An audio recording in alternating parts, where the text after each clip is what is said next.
La radio qui vous parle de NBA, c'est Radio Off Basket. Le basketball, c'est mieux à la radio. Young God stay dripping, spilling champagne on a boat, big pimpin'. Life is but a dream, look bitch, stop tripping. You know what it is, you know what it isn't. She just get it poppin' every time daddy visit. Drinking by the pool, go ahead and take a dippin'. Life is but a dream, we living, stop tripping. You know what it is, you know what it isn't.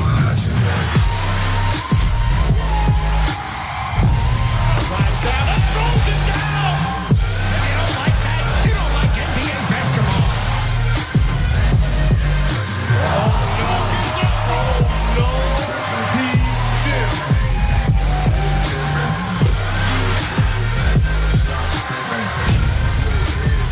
Morris Jones in the Thompson space.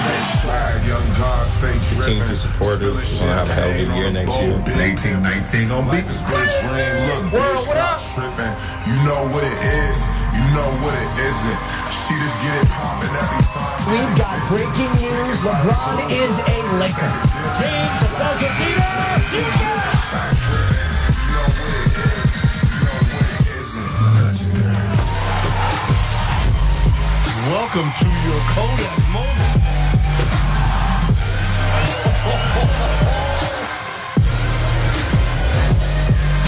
Don't do it like that.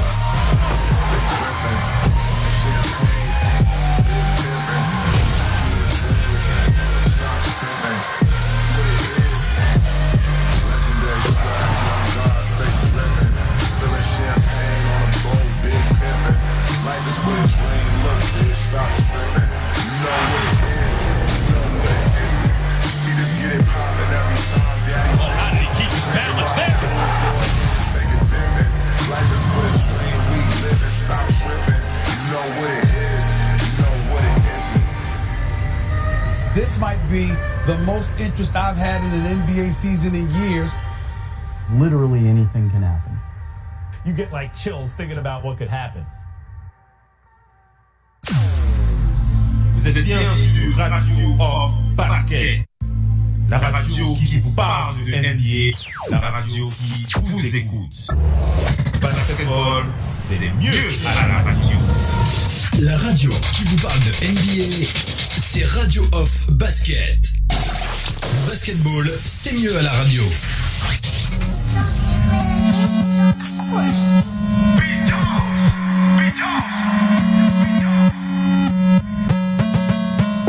Calling my phone 3 o'clock in the morning, my shorty right here. What you trying to get swerved? Asking all them questions, why you pressing with aggression? I ain't stressing who you texting, stop flexing, I'm swerved. Praying on my downfall, hoping that I flop. You haters better stop, you about to get swerved. Pulled up to the lot with a lot, bought a drop the top. I don't stop at the stop, I'm swerved. Girl, I'm with you, show some confidence. How you leave a king just to find a prince? How you push the whip and it ain't got the tense. The engine in my car turned a demon to a rocket ship. Dropped out of school, but you know I caught that scholarship. Teamed up with my boy Lance, now we got all kind of hits. Stacking chips, I got a dip. Run it up, you run your lips. Fast stacks, you kinda fit. Brand new, Bodie, I'm drowning it. Calling my phone 3 o'clock in the morning, my shorty right here. What you trying to get swerved? Asking all them questions, why you pressing with aggression? I ain't stressing who you texting, stop flexing, I'm swerved. Praying on my downfall, hoping that I flop. You haters better stop, you about to get swerved. Pulled up to the lot with a lot, bought a drop the top. I don't stop at the stop, I'm swerved. Why you mad at me? Your girl looking over here, I got that bag on me. Oh, cause I came out the womb and I was born ready. Velveeta rag on, I got that swag on me. I got ice on my wrist, ice on my neck. Real VVs, you ain't even got to check. Let me humble down, I ain't even got to flex. At the end of the month, I'ma need both checks and I'm swerved. Calling my phone 3 o'clock in the morning, my shorty right here. What you trying to get swerved? Asking all them questions, why you pressing with aggression? I ain't stressing who you texting, stop flexing, I'm swerved. Praying on my downfall, hoping that I flop. You haters better stop, you about to get swerved. Pulled up to the lot with a lot, bought a drop the top. I don't stop at the stop, I'm swerved. You haters better stop. Pulled up to the lot with a lot, swerved. You haters better stop. Pulled up to the lot with a lot, stop, you about to get swerved. Stop, you about to get swerved. La radio qui vous parle de NBA, c'est Radio Off Basket. Le basketball, c'est mieux à la radio. La radio qui vous parle de NBA, c'est Radio Off Basket. Le basketball, c'est mieux à la radio. When they start comparing, who's the best of all time, I never can accept that role. There's a lot of old guys that influenced my game, and if I didn't see those guys, there's no way my game would have evolved. So I'm not here campaigning for the best player in the world or in the history. I'm not saying that, because everybody plays differently in different eras.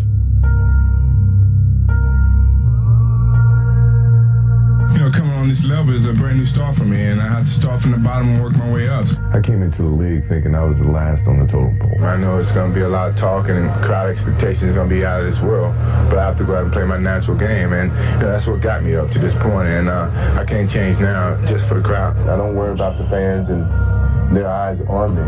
It's a competition that really drives me to be the player that I am. I love the game of basketball, and I feel that if I didn't get paid right now, I still play the game of basketball without a doubt. I just played the sport because I loved it. I love the game, and every day I try to play it as hard as I can when I'm playing it. But people are starting to forget that when I play basketball, I don't play conservatively.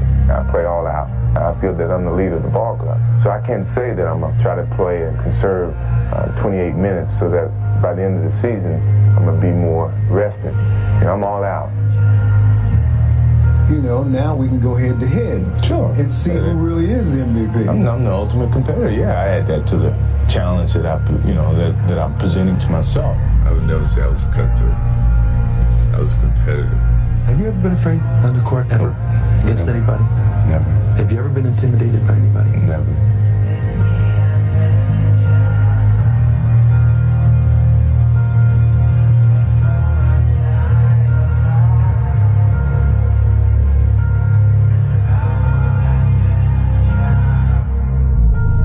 All that trash talking starts when it's 0-0 instead of 5-6 point lead. That's where it starts. I'm a competitor to a point where if you're my opponent, if I knock you down, I'm not picking you up. It's your opinion. It's their opinion. I accept that as their opinion. If you ask me, I would never say that I'm the greatest player. La radio qui vous parle de NBA, c'est Radio Off Basket. Le basketball, c'est mieux à la radio.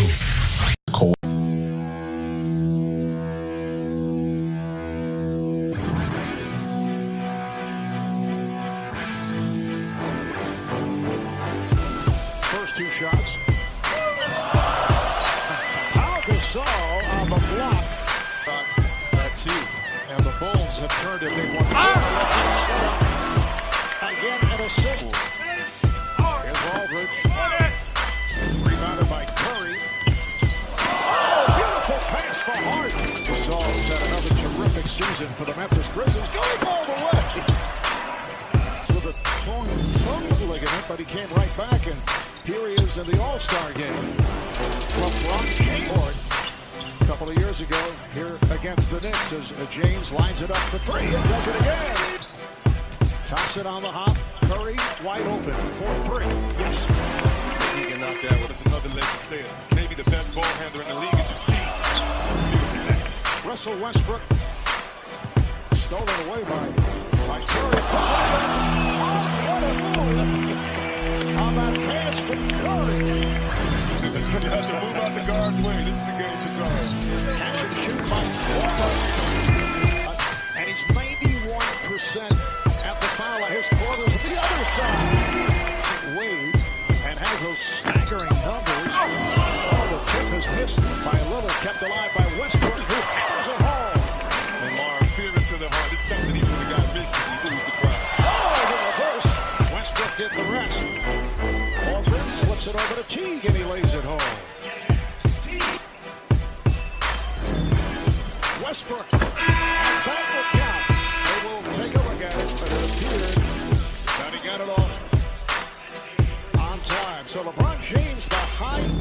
But you know what, though? Inside, LaMarcus Aldridge is one of the best power forwards in the game. I want to see also what DeMarcus Cousins Bienvenue la famille, bienvenue à toute la famille du basketball. Merci d'être connectés les amis une fois de plus sur votre talk show préféré de Big NBA Show est en direct live avec Oncle Phil Basket, comme vous en avez l'habitude toute la semaine.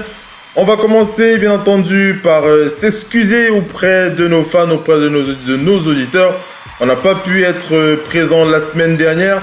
Enfin, on a été présent mardi, puis par la suite on n'a pas pu être là jeudi et dimanche pour des raisons qui nous ont poussé bien évidemment à ne pas être présent. Mais bon, on est là ce soir et on va faire le show comme on en a l'habitude. Je vais accueillir Missy depuis Paris qui est avec nous ce soir pour le Big NBA Show. Bonsoir Missy, comment vas-tu? Bonsoir à tous. On est là encore une fois depuis ce soir, un peu diminué, un peu malade, mais bon. Ça me fait plaisir que tu sois là, Missy, pour ce talk show, comme tu en as l'habitude. Alors, est-ce que tu as une petite pensée avant qu'on enchaîne avec l'émission? Ma pensée du jour, c'est dans le domaine du basket. C'est Dirk Nowitzki. Ah oui. J'avais pensé à lui dans les big ups. Pour l'histoire. Voilà, on attaque une fois les big ups avec toi. Vas-y. Pour l'histoire, il a dépassé M. Wilt Chamberlain. Oui. Chamberlain, c'est le monsieur qui, pour moi, dans toute la NBA, est partout dans l'histoire de la NBA. Le scoring, c'est monsieur 100 points. Essaie de regarder pour ton vibreur si tu peux. Il vibre. Essaie de voir pour le couper dans les options.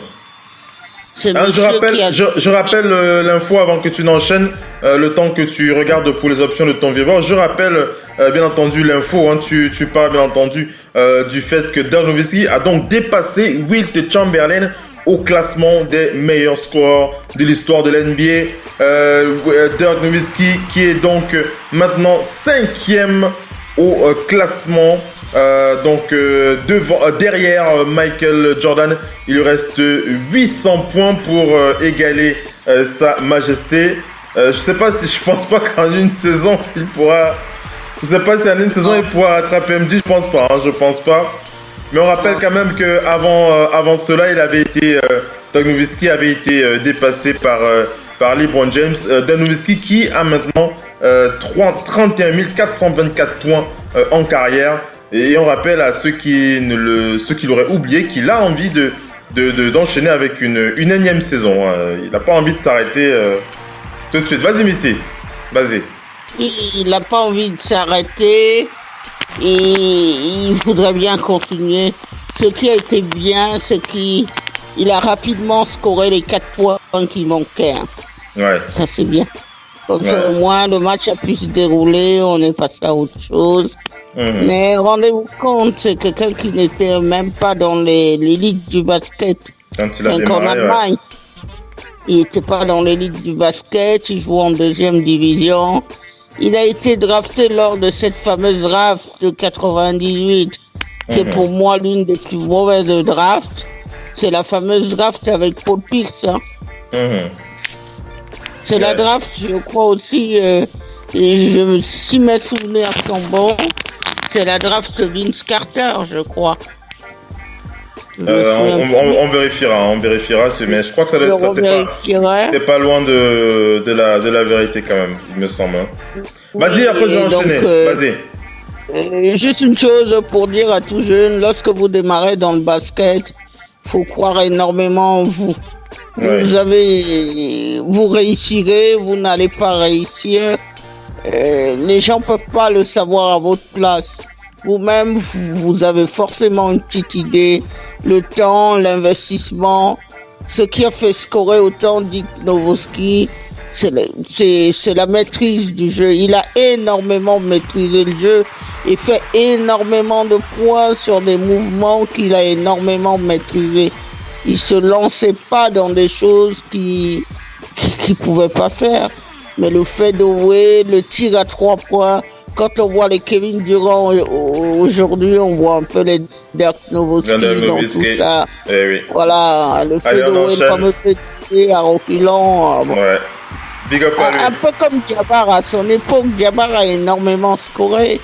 sur des mouvements qu'il a maîtrisés, le bras roulé et tout ça.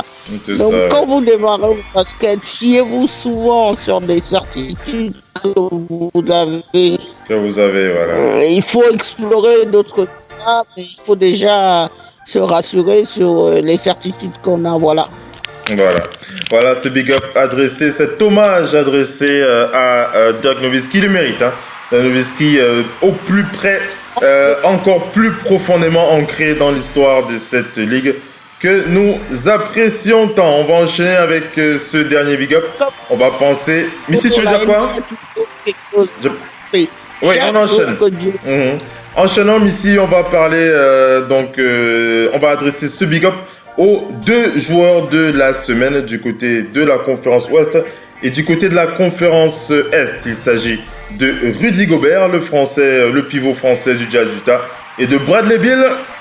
Bradley Beal, l'arrière des Wizards de Washington. Les deux joueurs ont donc été nommés joueurs de la semaine ayant disputé du 11 au 17 mars avec donc Rudy Gobert par exemple, qui lui a tourné à 16,5 points par match, 15,5 rebonds, 2,25 contre, alors que le Jazz il a mené le Jazz à 3 victoires pour une défaite, tandis que Bradley Beal a tourné cette semaine à 32,5 points, 6,3 rebonds, 7 passes décisives par match.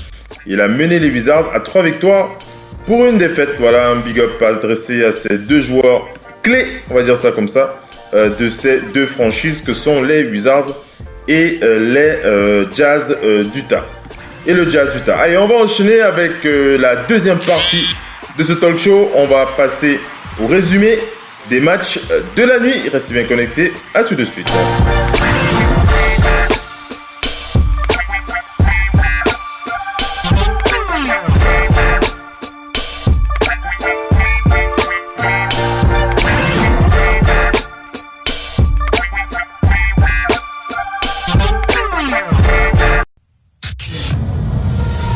La radio qui vous parle de NBA, c'est Radio Off Basket. Le basketball, c'est mieux à la radio. As I dribble down the court and my head is up and always on a swivel, I never predetermine a move. I never come down and say, I'm going to cross over right to left now, and then hesitation, and then no. Like I come down, it's all off basketball instincts. It's all off whatever the defender in front of me does and whatever the weak side does. You know, everybody thinks the NBA is just all athletic or all being able to shoot. No, you still need those fundamentals from when you were taught to an 8-year-old to, when you're a 28, 29-year-old in the NBA. There's a lot of moves and a lot of decision making that you have to make within a small time frame in order to be one of those elite guys. So as I come down, my head is up, and I just, got you. That right there happens in 2 seconds, maybe less than that. It got to be a quick decision. Obviously, I'm a playmaker, and I got to make sure I get all my guys involved, but I'm a scorer as well. So as I come down as a playmaker and scorer, myself is first, get by him, then I make the next decision. If he comes to step up, I throw the lob to Clint. If he doesn't step up, I go dunk the ball. If the big comes over and helps, and that guy sinks in, then I got one of my shooters in the corner, all right? Well, if I don't like that move, or he doesn't go for that move, then I have to find another move to create the balance that I need for a shot. Might be behind the back, in and out, hezzy, side step, he jumps for it, hesitation. Now I gotta make my 4 or 5 decisions that we just talked about. That's another thing. If you wanna make your teammates better, you wanna pass the ball, the passes gotta be efficient, they gotta be on point, on target. Wherever you are, work on your passes. It's easy. It's fine. But that takes a lot of hard work. Whatever I do in the game, I work on it every single day.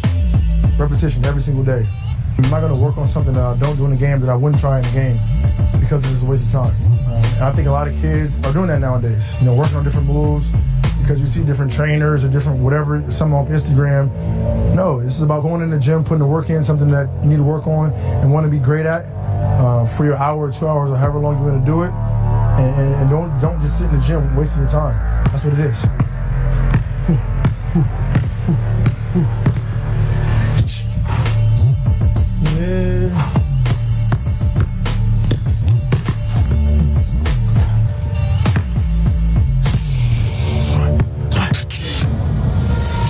La radio qui vous parle de NBA, c'est Radio Off Basket. Le basketball, c'est mieux à la radio. Think about your risk tolerance for failure. NBA, c'est Radio Off Basket. Le basketball, c'est mieux à la radio.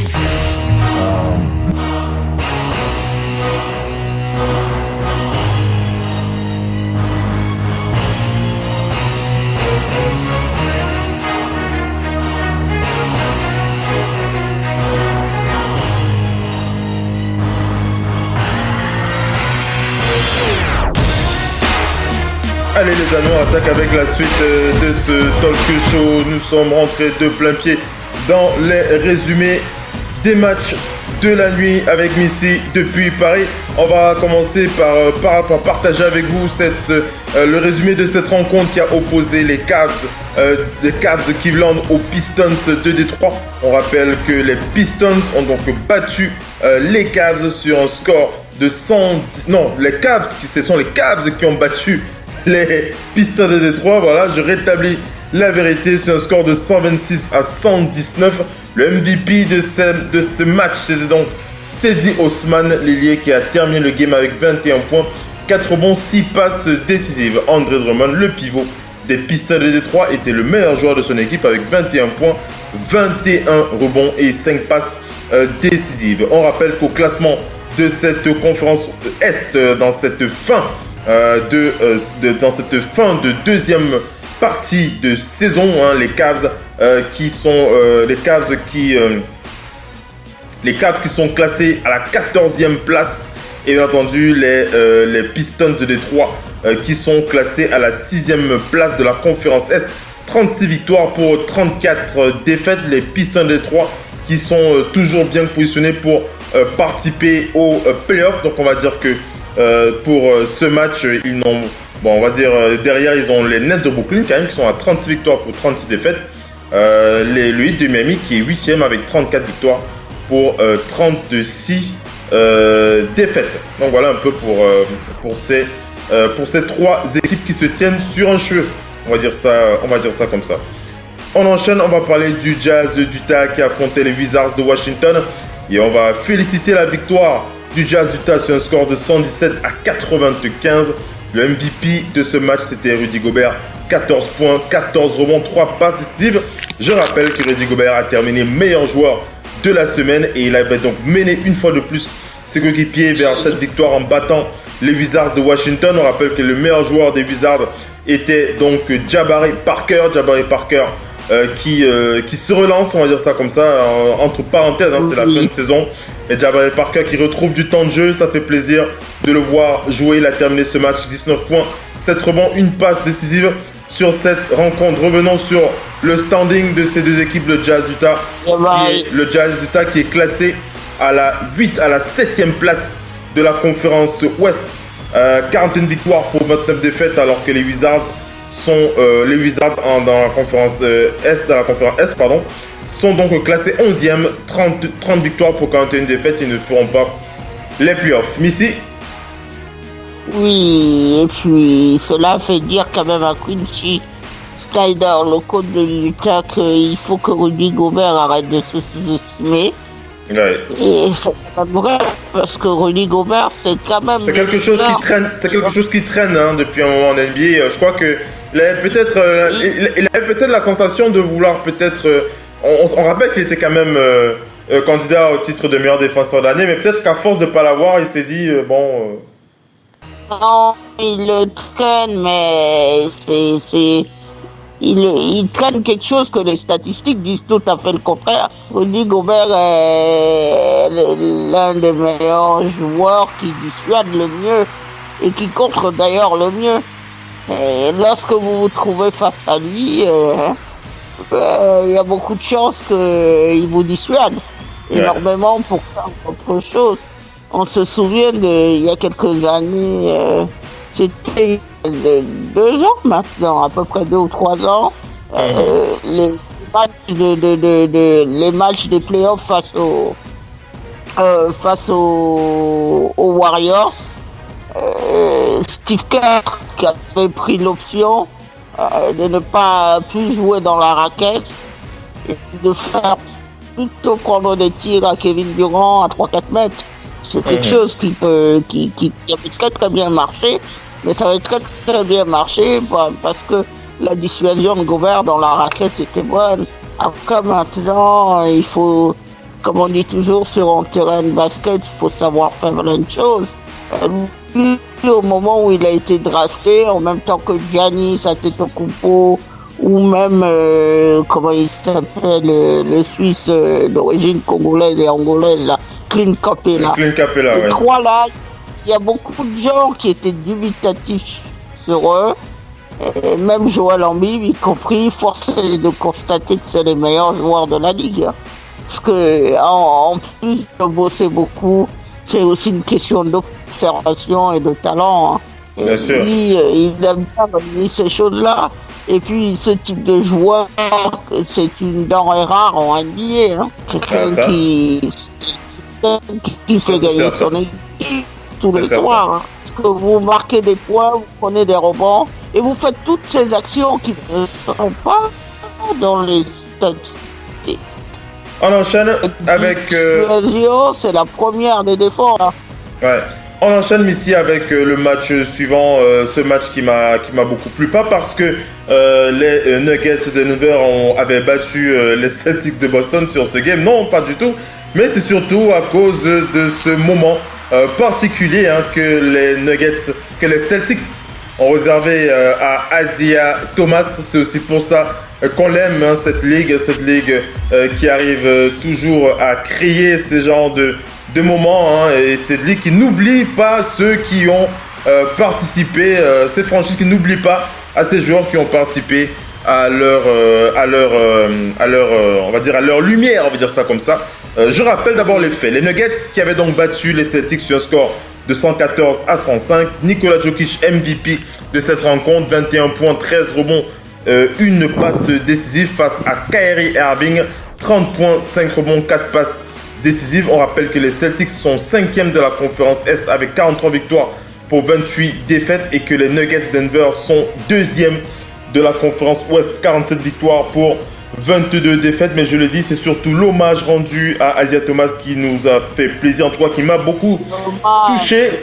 Isaiah Thomas qui reste dans l'histoire de cette franchise Celtics où il a le plus brillé, Missy. Oui, il a énormément brillé dans cette franchise. Il a atteint le sommet. Boston a juste considéré que pour son futur, ce n'était pas Isaiah Thomas. Il a quitté la franchise avec une blessure à la hanche. Et puis, il n'a jamais eu le contrat qu'il espérait tant. Il pensait que les Celtics allaient lui donner. Mais Danny Ainge en a décidé autrement. Ceci étant dit, Boston fait quand même un peu son meilleur coup de pas avec cet hommage qui lui a été rendu, parce qu'ils se disent et puis lui-même ensuite à ses déclarations, on ne sait pas vraiment, il dit s'il était resté à Boston ils auraient peut-être eu le bon. C'est des déclarations. C'est des déclarations. Il y a surtout le match était quand même un match en jeu.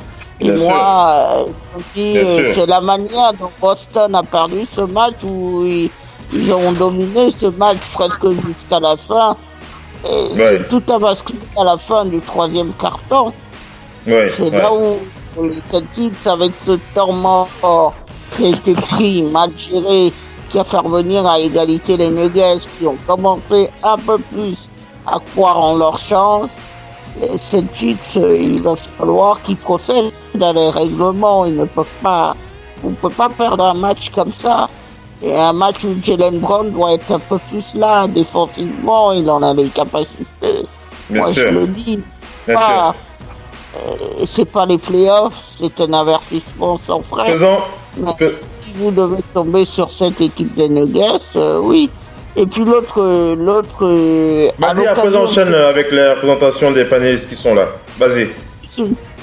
À l'occasion de ce match, les Nuggets ont officiellement validé leur place en play-off. Voilà. Nuggets. Qui est en bataille l'année dernière pour de la conférence Ouest. Ils se qualifient directement, voilà. Allez, on va enchaîner avec le talk show. On va avoir accueillir les panélistes qui sont présents sur le parquet. On va aller du côté d'Angers pour accueillir le Doc ONP qui est avec nous ce soir. Bonsoir le Doc. On va dessus dans le Big NBA Show. Le Doc ONP. Bonsoir tout le monde. Ça peut aller un peu de maux de tête, mais ça va. Merci d'être avec nous. Merci d'être avec nous, le Doc ONP. On va aller du côté de Londres pour accueillir Dimitri avec nous ce soir. Dimitri, le retour sur le parquet, ça fait plaisir. Depuis un moment qu'on ne l'avait pas entendu. On est très heureux de t'avoir avec nous ce soir, Dimitri. Bonsoir. Merci beaucoup. Bonsoir Oncle Phil. Bonsoir Tatamis. Bonsoir le Doc. Bonsoir à tous les auditeurs de la radio Hall of Fame Basket. Super. La forme, Dimitri, la famille, tout le monde va bien? J'ai dit la forme, ça va, Dimitri? Dimitri, est-ce que Dimitri m'entend? Oui, ça va, merci. Ah, voilà. J'espère que c'est toi aussi, c'est pareil, c'est tout le monde. Ça va, merci Dimitri. D'accord. Alors, tu restes bien connecté, comme d'habitude, tu restes à ta place, on te fait la passe dans quelques instants. Dimitri, le Doc ONP, pareil, on enchaîne avec la suite des résumés des matchs de la nuit. On va parler de cette rencontre qui a opposé, cette belle rencontre qui a opposé les Warriors de Golden State aux Spurs de San Antonio. Les Spurs qui ont tenu les champions en titre en échec 111-105. La Marcus Aldridge était MVP de ce match, 23 points, 13 rebonds, 3 passes décisives. Quant à Stephen Curry, il était le meilleur joueur des Warriors, 25 points, 7 rebonds, 8 passes décisives. On rappelle que les Warriors sont premiers de la conférence Ouest, 47 victoires pour 22 défaites, et que les Spurs sont 5e de cette conférence avec 42 victoires pour 29 défaites. On va enchaîner, sauf si quelqu'un veut réagir sur ce match. Je peux enchaîner. Qu'est-ce que tu veux dire, Missy, sur cette rencontre? Oui, sur de Marcus Cousins, c'est un peu dur. Le problème de ces Warriors, c'est que c'est la qualité du banc qui pêche un peu. Ouais. Donc, les playoffs vont démarrer. Il va falloir que leurs meilleurs joueurs soient vraiment omniprésents un peu partout. Et voilà, Kevin Durant a fait son retour, mais un peu court, ça n'a pas été du tout.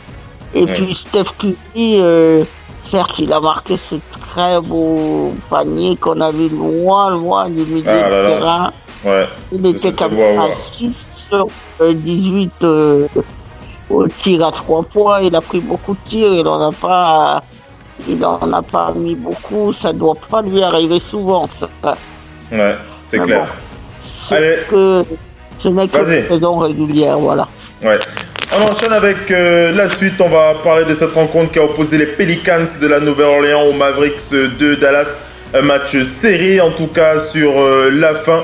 Même si c'était les Mavericks de Dallas qui avaient pris le bout de ce match 34-28 dans le premier quart-temps. Puis les Pelicans sont revenus au score 21-25. Puis 35-20 pour toujours les Pelicans avant de terminer le match avec une avance pour les Mavericks de Dallas 31-26. Puis l'overtime avec cette victoire en overtime pour les Pelicans 19-15. Victoire donc des Pelicans sur un score de 129-125. On rappelle que Anthony Davis était sur le parquet. Il a joué 21 minutes. Il a scoré 20 points, 6 rebonds, 5 passes, 1 interception, 1 contre en 21 minutes. 8 sur 11 au tir, 3 sur 3 au lancer franc, 1 sur 2 au lancer franc. 1 sur 2 à 3 points. Anthony Davis qui n'a pas forcé son talent sur ce match puisque la rencontre a été prise en main de maître, on va dire ça comme ça, par Julius Randle, le pivot des Pelicans. 30 points, 9 rebonds, 4 passes pour Julius Randle face à celui qui est définitivement le rookie de l'année. J'aimerais bien entendre ceux qui pourraient aller à l'encontre de cette prédiction.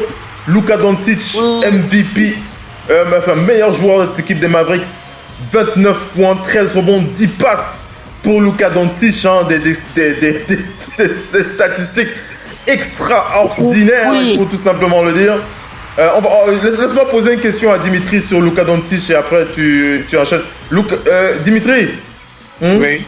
Est-ce que tu veux contester cette prophétie? Luka Doncic, rookie de l'année. Est-ce que tu veux contester ça? Je peux pas. C'est une évidence. Je l'avais annoncé depuis longtemps. Tu l'avais aussi annoncé, oui. Ouais. Je l'ai annoncé depuis longtemps. Si Weber m'écoute ce soir, je lui passe le salam. Parce qu'il c'est un grand hater de Luka Doncic. Vu ses prouesses qu'il avait déjà en Euroleague, c'est un mec un peu trop en avance sur son temps. Je trouve qu'il est jeune. Il a tout gagné très tôt. La NBA, c'était juste un nouveau défi pour lui. On attendait juste de voir s'il allait tenir avec le physique. Si le physique allait suivre, parce que le talent derrière, il est là. Si on doit comparer à beaucoup de joueurs NBA, il est là. Même des rookies ou des vétérans, c'est un mec qui joue avec les vrais fondamentaux de basket comme on en retrouve plus aujourd'hui. Donc, ce qu'il produit aujourd'hui, ce n'est plus réellement une surprise. Et comme je le disais, on attendait juste de voir si derrière le physique allait suivre, s'il allait tenir tout au long de l'année. Et le physique a été prometteur. Son général manager, Mark Cuban, tarie d'éloges pour lui. Selon lui, les Américains devraient rentrer en Europe pour apprendre de basket parce que le mec Carmel est dominant. Et voilà quoi. Voilà, ce n'est pas réellement une surprise. Ça aurait été une surprise si comment il s'appelle, si Simmons était encore rookie pour une deuxième année, parce qu'il ne sait pas jouer comme un rookie. C'est-à-dire que dans ce cas-là, qu'il aurait pu, que Doncic n'aurait pu ne pas avoir un rookie, c'est le rookie de hier. Voilà quoi, c'est pas une surprise parce qu'il n'y a pas mieux que lui en NBA. Il n'y a pas mieux que lui, ça c'est sûr. Il a manqué le All-Star de justesse. C'était déjà une injustice qu'il n'arrive pas au All-Star. Malgré tous nos votes, Dimitri, hein, on a passé tout notre temps à voter, à voter, je pense à Pascal Siakam, on voulait tellement l'avoir au All-Star. Oui, Pascal Siakam aussi. Mais voilà, le dernier mot est revenu au coach. Le dernier mot revient au coach, malheureusement. Voilà, c'est comme ça le système. Donc voilà, c'est mérité. C'est mérité. Donc ce serait vraiment une surprise qu'il ne l'ait pas. Et je pense que tout le monde est d'accord qu'il puisse l'avoir. Donc voilà. C'est sûr. Missy, qu'est-ce que tu veux dire? Vas-y. Je voulais dire, c'était un match pour l'histoire. C'était pas ni pour l'histoire de Julius Randle, ni pour celle ni pour celle de Luka Doncic. C'était, comme je l'ai dit dans mon premier big up, un match pour l'histoire. C'est de Nowitzki. Voilà, ce match-là, il a été mis aux archives pour ça, pour les 4 points qu'il a marqués rapidement, qui l'ont fait dépasser Wilt Chamberlain. Une idole. Wilt Chamberlain, c'est l'idole de Rick Carlisle, coach Dallas Mavericks. Donc il était super content, il y avait tout. La NBA a toujours une histoire à raconter. Et dans les histoires, il y a l'histoire principale, il y a les autres histoires, bref. Voilà. Il y a toujours une histoire, voilà. Et on en profite pour faire un petit big up aussi pour Cheikh Diallo, le Malien qui a participé à ce match pour les Pelicans. Il a joué 27 minutes de temps de jeu. Même s'il a été assez maladroit, il était à 3 sur 7 tirs, il a quand même scoré 8 points, 8 rebonds, une passe, un contre. Il était en positif, en plus-minus. Cheikh Diallo, le Malien, qui a aussi passé une saison intéressante. On reviendra sur lui, bien entendu, dans Total Africa NBA. Le Doc NP qui veut réagir, qu'est-ce que tu veux dire? J'aimerais quand même passer... faire tirer mon chapeau, hein, pas passer le salam. À Sexton particulièrement, il a été pas très constant, mais depuis quelques mois, quelques semaines, il est très constant. Il sera sûrement numéro 3 dans ce vote des rookies, mais on voit pas bien. Il est toujours entre 20 points et 25 points avec les Cavs. Ces malheureux Cavs qui ne foutent pas grand-chose, mais Sexton est celui qui donne espoir à toute cette ville parce que il fait du gros boulot. Hier, je pense qu'il a encore avec 7 points. La victoire des Cavs hier. Sur les Pistons de Détroit. C'est Sexton. Même ces derniers temps, les Cavs dérangent toutes les équipes parce que Sexton est toujours aux alentours de 25 points et qu'il lâche pas l'affaire. Il était à 27 points en 33 minutes, 27 points, 2 rebonds, une passe, 2 interceptions, le Doc NP. Plus 11 en plus, minus. Regardez ses stats sur les 3-4 dernières semaines, voire plus. Ce petit est de plus en plus régulier, surtout dans le scoring, et il arrive souvent à enchaîner avec des passes aussi. Donc entre lui et aussi Trae Young qui connaît un 2019 comme un ancien joueur, parce qu'on sait que les rookies en général faiblissent à partir de janvier un peu parce qu'ils sont pas habitués à ce rythme. Ils reviennent un peu en mars quand les jeux sont faits, mais Trae Young depuis 2 mois, c'est assez extraordinaire. Il joue avec une facilité et il va au clash avec beaucoup d'anciens. Ouais. Et il n'a pas peur sur le terrain. Il met ses points. C'est le patron de Atlanta. Atlanta, les gens les voient dernier ou je sais pas avant-dernier, je sais pas quantième qu'ils sont, mais ils accrochent toutes les équipes. Hein. Ils accrochent pour battre Atlanta. Le duo Trae Young et Collins, c'est du sérieux. Hein. C'est du très lourd. Sérieux l'avenir. En tout cas, je passe salam à Trae Young. Malheureusement, ils n'ont pas commencé à fond comme ça, comme Doncic a pu le faire. Mais sinon, chapeau quand même à eux qui, au niveau rookie, moi cette année, je suis plutôt content. En tout cas, ils nous réservent d'excellentes surprises pour la suite de leur carrière. Le Doc NP, on va enchaîner avec les Bulls de Chicago face aux Suns de Phoenix. D'ailleurs, on aura un dossier sur les Suns de Phoenix qui jouent un excellent basket depuis le All-Star Break, on va dire ça comme ça. Les Suns de Phoenix, malgré le fait qu'ils soient derniers de cette conférence Ouest, 17 victoires pour 55 défaites, jouent plutôt du bon basket. On va partager avec vous une interview de Josh Jackson qui s'est exprimé dans de Undefeated. On va partager son interview avec vous. Tout à l'heure, il va un peu raconter l'esprit des Suns de Phoenix en ce moment. Les Suns qui jouent parfaitement leur basket malgré cette défaite face aux Bulls de Chicago 116-101. C'est Robin Lopez qui était MVP de ce match. 24 points, 7 rebonds, 2 passes face à DeAndre Ayton. 25 points, 12 rebonds, 3 passes décisives. Là, tu veux réagir, sinon j'enchaîne. Quelqu'un veut réagir? Les Suns ont un vrai problème de santé, c'est tout. Et ça s'est vu toute cette saison. Et hier encore, ils sont favoris à la base, mais comme par magie, pas magie, mais une fois de plus, par malheur pour eux, avant le match, tu as quand même TJ Warren qui est leur deuxième meilleur joueur, qui est blessé depuis quelques temps, mais Eli Oubre qui l'a remplacé en tant que deuxième meilleur joueur scoreur, absent. Richaun Holmes, absent. Tyler Johnson qui vient de Miami, que je trouve très formidable comme joueur, absent. C'est ce qui a sauvé les Bulls hier, parce que on remarquera Devin Booker qui pour moi est peut-être le tireur d'élite le plus impressionnant dans la nouvelle génération. Il a 25 points, mais il était un peu seul. Mais les Suns c'est les blessures qui ont fait qui ont miné une bonne partie de leur saison. Sinon, potentiellement, ils n'ont rien envie à beaucoup d'équipes. On va parler de ce dernier match. Les Pacers d'Indiana, c'était face aux Blazers de Portland. Les Pacers qui ont chuté sur le parquet des Blazers 106 à 98. MVP de ce match, Damian Lillard, 30 points, 2 rebonds, 15 passes décisives pour Damian Lillard, MVP de ce match face à Miles Turner, 28 points, 10 rebonds, 1 passe décisive. On rappelle que les Blazers de Portland sont 4e de la conférence Ouest face à ces Pacers d'Indiana.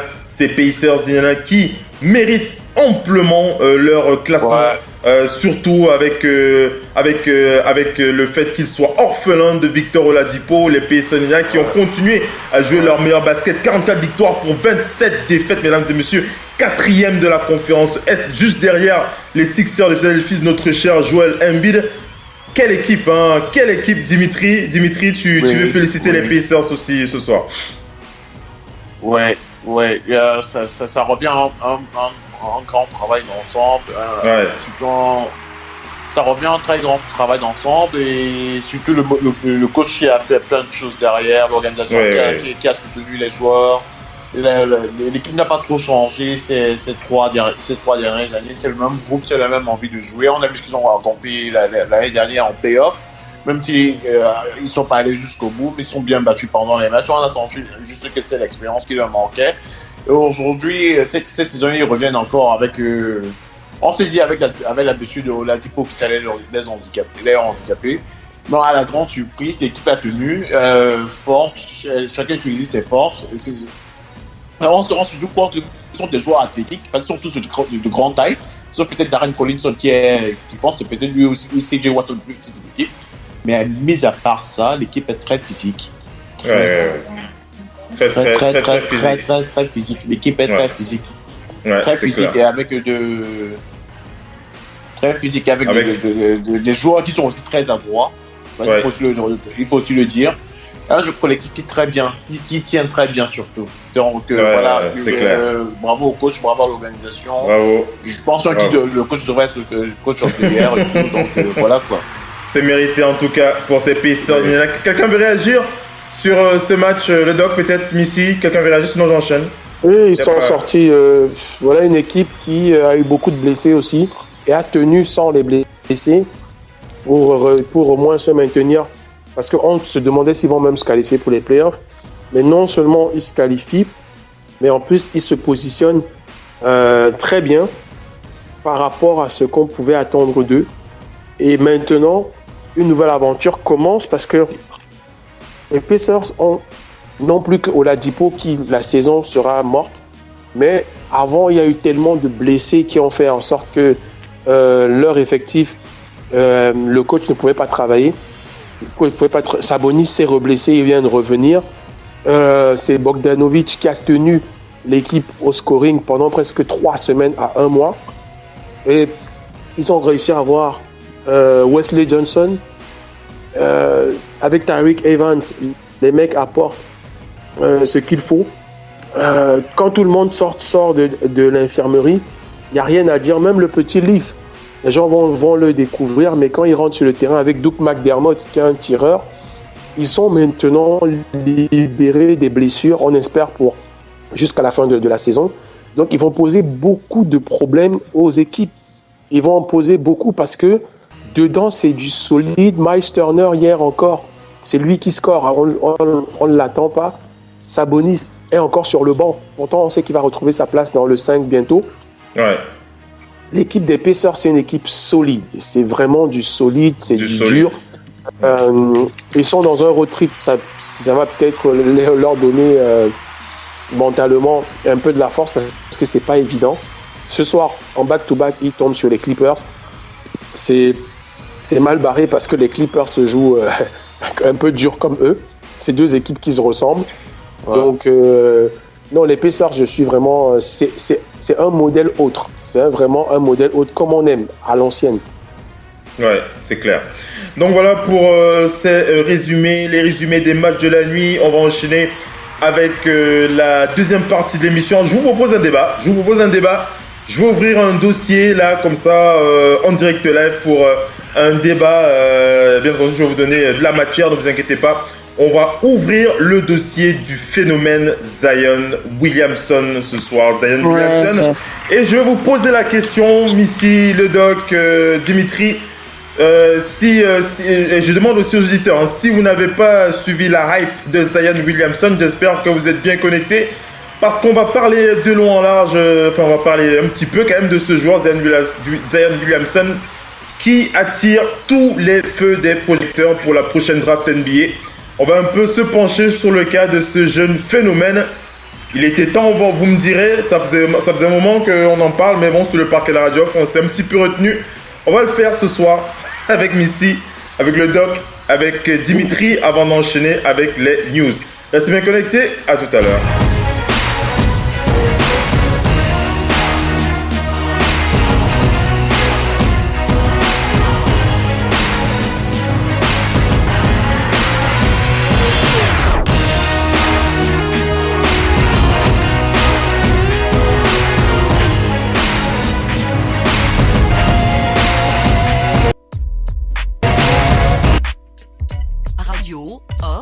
Basket, la radio numéro 1 pour tous les fans de basket francophone à travers le monde. Participez en direct avec votre compte Skype. Pour cela, contactez le compte Skype Radio Off en un seul mot. Réagissez sur Twitter avec le hashtag Radio Off Basket. saisissez votre commentaire sur notre page Facebook. Contactez-nous par mail à l'adresse info@radiooff.net. Envoyez-nous un SMS au numéro de téléphone 0044 740 570 45 65. Une seule adresse internet www.radiooff.net. Vous êtes bien sur Radio Off Basket, la radio qui vous parle de NBA, la radio qui vous écoute. Basketball, c'est mieux à la radio.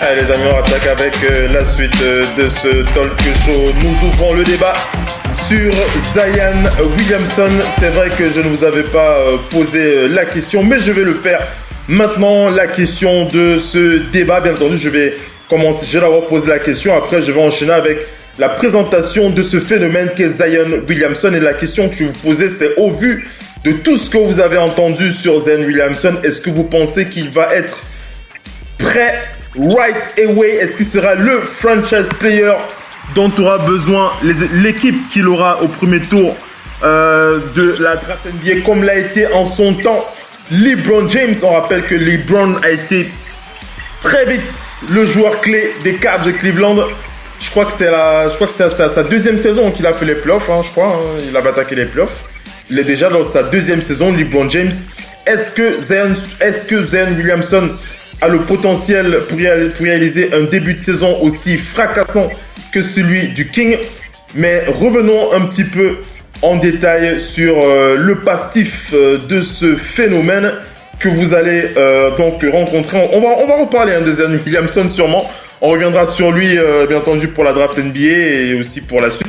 Mais c'est bien de refaire un petit peu un retour sur son passé. On donne son nom complet. Zion Williamson, il s'appelle Zion Latif Williamson. Je répète, Zion Latif Williamson. Il est né le 7 juillet 2000 en Caroline du Nord. Et on rappelle qu'il mesure 2 mètres 1. Il pèse 129 kilos. Il évolue au poste 4, au poste 3 et au poste 4. On rappelle qu'il est considéré comme l'un des meilleurs joueurs de sa génération. Donc il a fait ses études au lycée de Spartanburg du côté de la Caroline du Sud. Et avant de jouer au basket, il pratiquait plusieurs sports, mais c'est bien le basket qui est devenu son sport favori. Et il est devenu très rapidement une vedette au niveau national. Surtout, il s'est fait remarquer par des dunks avec une surpuissance particulièrement osée pour un jeune joueur, pour un joueur aussi jeune. Williamson, qui avait été choisi pour participer au McDonald's All-American Team de 2018 et au Night Hoop Summit. Et on rappelle qu'en janvier 2018, il faisait partie du top 3 des meilleurs lycéens du pays et il a décidé de rejoindre les Blue Devils de Duke. Donc voilà, pour Zion Williamson, on rappelle qu'il tourne en NCAA, donc c'est l'un des meilleurs joueurs de la NCAA, si ce n'est le meilleur, me direz-vous. Il tourne en ce moment à, écoutez bien, il tourne à 22 points, 8 rebonds, 2 passes, en tirant à 69%. Zion Williamson, un véritable phénomène attendu par toutes les équipes de la NBA. Il y a un véritable rêve, un fantasme Zion Williamson, il faut le dire, pour ceux qui n'ont pas suivi la hype de ce jeune joueur. Je vais laisser les panélistes s'exprimer sur lui avant de nourrir bien entendu les échanges avec les avis des autres experts. On va commencer par Dimitri. Je commence par Dimitri. Dimitri, la hype Zion Williamson, est-ce que tu as épousé la hype Zion Williamson ou alors pas du tout? Déjà, il faut qu'on le sache déjà. Ouais, Pas du tout. C'est un peu mitigé. Je sais pas si j'ai été épousé. Je suis comme tout le monde. Je suis comme tous les fans de basket qui regardent la NBA, la NCAA. Forcément, c'est presque impossible de pas croiser Zion Williams en une seule journée. Si on regarde minimum les informations, si même sur le téléphone, si tu scrolles les informations sur le Future Report de ESPN au moins une fois la journée, tu vas voir Zion Williamson. Après, si j'ai épousé, je ne sais pas vraiment parce que pour moi, c'est pas réellement mon type de joueur, mais c'est vrai qu'il y a toute une hype derrière lui. Ça ressemble effectivement à la même hype qu'avait LeBron James juste avant d'intégrer la NBA. Sauf que il y a tout ce qui l'entoure, il y a toutes ses attentes. Il y a beaucoup de questions. Il y a beaucoup de questions derrière lui, il y a beaucoup d'attentes derrière lui. Est-ce que LeBron James est sur le point de terminer, il est dans la phase de retraite de sa carrière.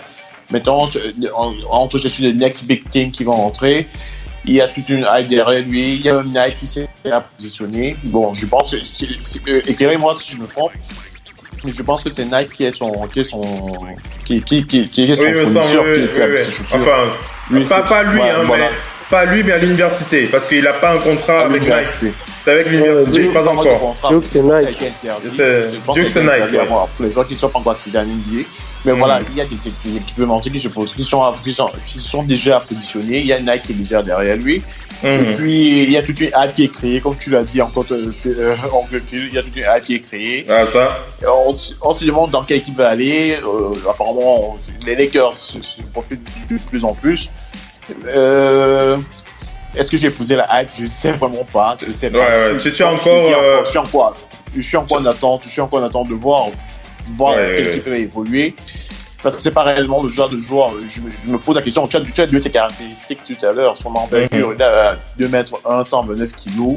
Tout le monde se pose la question de savoir qu'est-ce que ça va donner pour son poids parce que le rapport taille. On rappelle qu'il va faire partir. Bon. Oui, je te rappelle qu'il va faire partie des joueurs les plus lourds en termes de kilos de la NBA, hein, quand il va être drafté.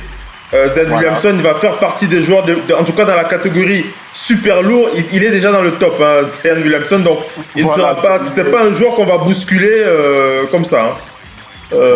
Et je sais que selon les médecins du sport, je pense à d'être 3 kilos en dessous, ou 3 kilos au-delà de la taille. Pour être dans les bonnes normes. Je suis un médecin du sport. C'est un rapport que j'avais peut-être lu il y a 10 ans avant, mais je ne sais pas si c'est encore le même en même temps, parce que c'est quelque chose qui essaie d'évoluer. Les gens ont cessé de se poser la question de savoir si ça va poser d'autres problèmes. Mais apparemment, il est très leste. Ce que j'ai vu, c'est un des très rapide, assez rapide, assez leste pour un joueur de son gabarit. Les vélos. Donc... mais il a encore assez maladroit au shoot. Hein. Il a pas une adresse il n'a pas l'adresse d'un arrière, hein, pour ceux qui. Non, il n'a pas l'adresse d'un arrière. C'est plutôt un joueur extrêmement efficace en percussion et on a envie de penser rapidement à LeBron James lorsqu'on parle de percussion. Forcément, il a une lecture du jeu. Ouais, je termine, après tu enchaînes. Il a une lecture du jeu encore perfectible et au niveau de sa défense, elle est encore tournée vers le geste d'exception, c'est-à-dire que c'est le type de joueur qui derrière, un peu comme LeBron James, il va vous sortir un contre d'éclat, mais c'est pas le joueur qui va tenir le meilleur joueur adverse en défense pendant 48 minutes. Ça c'est sûr que c'est pas ça son profil. C'est vraiment le profil de l'ailier percutant et intimidateur en contre-attaque, impossible à arrêter pendant 30 minutes. C'est compliqué de défendre sur un joueur comme ça en tout cas. Mais bon, on attend. C'est compliqué parce qu'il utilise bien son rapport pro à vitesse. Donc voilà, mais je me pose aussi la question de savoir. Il a eu lycée, collège. Il n'a pas eu le temps de travailler son shoot. Je sais pas, en NBA, ça va être un peu compliqué. Parce qu'en NBA aussi, c'est les mecs qui bossent dur. Bien sûr. C'est vrai qu'il aura l'occasion d'utiliser son poids et son muscle, mais il va le faire pendant combien de temps. C'est aussi ça. Voilà le facteur c'est aussi qui est présent. Donc, c'est pour ça que je préfère encore attendre. Parce que pour moi, en tout cas, tu n'es pas le seul. Hein. Il y a d'autres experts aussi de la ligue, hein, qui attendent encore de voir Zion Williamson à l'œuvre. On va faire réagir le doc ONP là-dessus, mais avant que le doc réagisse, je partage avec toi, Dimitri, la réaction de Charles Barkley himself, Charles Barkley qui est le chouchou du doc ONP d'ailleurs, le doc qui est comme ça fait une bonne transition pour le doc ONP. Charles Barkley qui a dit qu'il est encore dans l'attente parce que pour lui, Zion Williamson va quand même souffrir à son poste concernant le style de jeu actuel à NBA. Vous savez qu'aujourd'hui, le jeu est très éloigné de l'intérieur du parquet. Les postes 3 et 4 sont des postes qui tirent énormément à l'extérieur de la raquette et à 3 points pour être plus précis. Donc Charles Barkley qui dit que ça va être quand même compliqué pour Zion Williamson. Il va beaucoup courir, voilà, c'est ce qu'il dit. Il va énormément courir. Zion Williamson, il ne sait pas si il va pouvoir tenir le choc de l'exigence qu'impose le jeu actuel. Il dit il en a les capacités, il a le potentiel, mais il sait que ça va être difficile. On va écouter le Doc ONP. Le Doc ONP, comment tu as envie de réagir? Est-ce que pour toi, Zion Williamson sera un joueur ready right away, ou bien alors tu penses que comme Charles Barkley qu'il faut attendre de voir, quoique ceux qui sont dans la hype, ils n'ont pas envie d'attendre. Ils n'ont pas envie d'attendre, ils ont envie de voir Zion avec LeBron James. Il aura un minimum. Il aura un minimum. Pour moi, il aura un minimum de force. Déjà, il sera au-dessus de beaucoup. Déjà, après, est-ce qu'il sera directement une star incontestée et tout? Star par rapport au potentiel, oui. Mais maintenant, briller pour être vraiment le meilleur joueur là, non, je pense pas. Mais je pense qu'il peut avoir un style de stats avec l'expérience en moins à la Doncic. Je pense réellement que ce mec peut avoir une vingtaine de points de moyenne et facilement quelque chose comme 9-10 rebonds. Après, ça va manquer beaucoup d'expérience encore dans le jeu. Parce que Doncic est venu avec beaucoup d'expérience. Mais l'avantage aussi de Zion par rapport aux autres jeunes type LeBron James qui sont venus dans le passé avec ce buzz, c'est qu'il a fait l'université.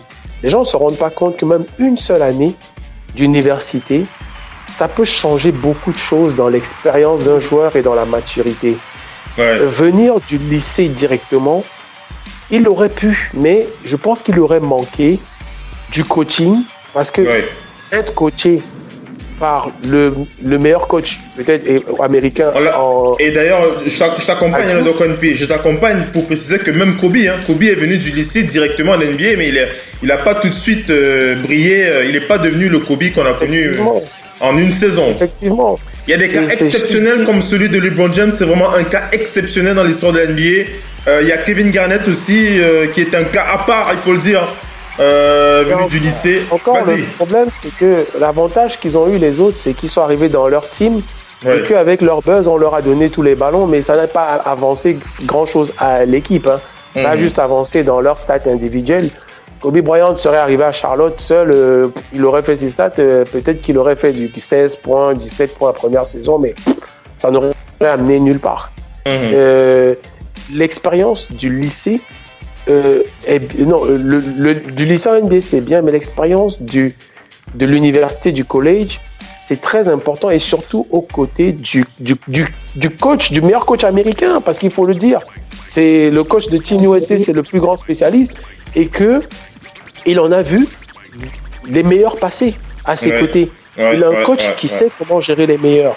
Donc, on l'a bien vu, il se blesse, il revient, il sait comment jouer avec aussi, parce que n'oublions pas qu'à Duke, il n'est pas le seul. Ils ont quelques pépites là-bas, mais il sait comment se positionner pour faire, non seulement faire ses stats, mais et faire que les autres puissent aussi faire les leurs, aider les autres à faire leurs stats aussi. Donc ça, c'est très important pour un joueur, parce qu'en NBA, il va se retrouver dans des équipes où il y aura des joueurs qui auront plus d'expérience, peut-être moins de talent, mais qui auront plus d'expérience que lui, qui seront là avant lui. Donc comment faire déjà pour savoir jouer à ce haut niveau, entouré de joueurs de ce calibre? Je pense que l'année à Duke, parce que là c'est pas fini, le Final Four, déjà la March Madness qui va commencer la semaine prochaine, va lui apporter plus d'expérience. Je lui souhaite de la gagner, mais même en cas de perdre beaucoup de joueurs qui ont perdu le titre NCAA, soit dans le Final Four, soit en finale, ils disent l'expérience que ça a mené, parce qu'en NBA, ils ne seront plus les mecs qui vont dominer et gagner tout le temps. En NBA, sur un road trip, tu peux avoir 5 défaites consécutives. Il faut avoir le mental pour rebondir et dire oui, je suis dans la grande ligue. Donc, des coups durs, comme ça peut lui arriver là sur la blessure, comme ça peut lui arriver à la March Madness à partir de la semaine prochaine. Beaucoup attendent cette finale contre Kentucky. On verra déjà s'ils vont y arriver. Oui. Mais je pense que ce jeune homme arrivant à NBA, avec sa rapidité, sa puissance, il faut juste qu'il travaille cet été. Il faut qu'il travaille son lancer franc et son tir à mi-distance. Et il peut tourner à facilement 20-22 points et faire 10 rebonds. Il a les qualités pour... Je ne dis pas qu'il va aller en play-off et faire des trucs, mais individuellement, cette première saison NBA, il peut faire très mal au vu d'un rookie. Je dis en tout cas, LeBron James a déjà tendu la perche au jeune Zion Williamson. Il a déclaré dernièrement « J'ai beaucoup de conseils pour Zion Williamson et ce n'est certainement pas dur de me trouver s'il le veut. » Il saura me trouver. Dimitri, je crois que son partenaire en business là, Rich Paul, il est pas loin derrière quand LeBron James il dit ça à Dimitri. Hein. LeBron James ne fait rien pour rien. Il y a toujours. Exactement. On rappelle que Draymond Green, il a décidé de rejoindre LeBron James, non? Draymond Green, non? Ou pas encore? Oui, il a signé chez Rich Paul. Il y a tout le monde qui va chez Rich Paul. Même Dimitri, il va signer chez Rich Paul aussi. Tout le monde, il va chez Rich Paul. Je sais que Rich Paul, c'est le seul monsieur qui est capable de décrocher les bons contrats. Les bons contrats, voilà. C'est l'homme de l'heure, on va dire ça comme ça. En ce qui concerne les agents de basket. On va écouter Missy sur Zion Williamson. Missy. Oui, c'est vraiment une star. Hein. Et sa blessure et l'image de sa chaussure complètement explosée a été terrible. C'était terrible pour lui, mais aussi pour Nike, pour sa crédibilité. Bref, ce n'est que du matériel. Mais là, donc, il est revenu, il a retrouvé le sourire. Il y a certains experts, pour l'histoire de la chaussure, mais si tu enchaînes, mais il y a certaines personnes disent que c'est parce qu'il porte des chaussures d'arrière. Il y a beaucoup de personnes qui disent ça, ils portent des chaussures destinées aux arrières, ils portent des Kyrie par exemple, des chaussures qui demandent beaucoup moins de puissance et un genre aussi lourd et aussi rapide, je peux comprendre parfois. Vas-y Missy, vas-y enchaîne, c'est juste pour... Et donc le fait qu'il se soit baissé, qu'il ait pris son temps, il a crédité ça à sa mère. C'est pourquoi il sourit autant. Sa mère qui le pousse autant. Sa mère également à Coach K. Ce qui a beaucoup à dire sur Zion, c'est qu'il est dans un très bon environnement.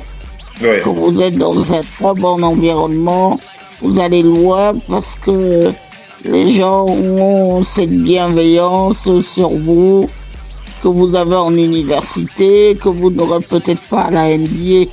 Maintenant, pour lui, il s'agit de faire les choses dans le bon ordre avant d'arriver à la NBA. La NBA, c'est pas le tout d'entrer à la NBA, c'est pas ça en soi. Il y a des gens qui entrent par l'arrière qui deviennent Hall of Famer. On a vu pour Ben Wallace. Il était non drafté, il est Hall of Famer. Ouais. Et donc, voilà. Donc, des exemples dans la NBA, il y en a beaucoup. Il y en a beaucoup, surtout, ce qu'il faut avoir, c'est qu'il faut qu'il ait l'éthique du travail. Vous n'avez rien sans rien. C'est pas important, là, on l'a vu pour Ambi, Moussiakam. Le fait qu'il ait démarré le basket à 16 ans, c'est parce qu'il leur a fait aller loin. C'est parce qu'au moment, ils aiment ce sport. et il veut faire les choses pour réussir. Dès que déjà vous avez un peu d'amour pour votre sport et que vous vous dites il faut prendre des obstacles après les uns après les autres et ne sauter aucun. On lui promet un avenir radieux, mais on le promettait aussi à Greg Oden, à plein de gens qui se sont plantés. Il y en a d'autres, les blessures les ont empêchés d'aller au bout. Donc après maintenant, c'est surtout actuellement avec la NBA et puis les jeunes qui viennent de l'université, c'est tout un environnement à gérer.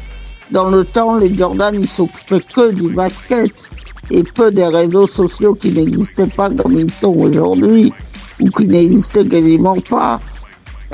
Donc pour lui, il va y avoir tout un tas de paramètres à prendre en compte, à gérer.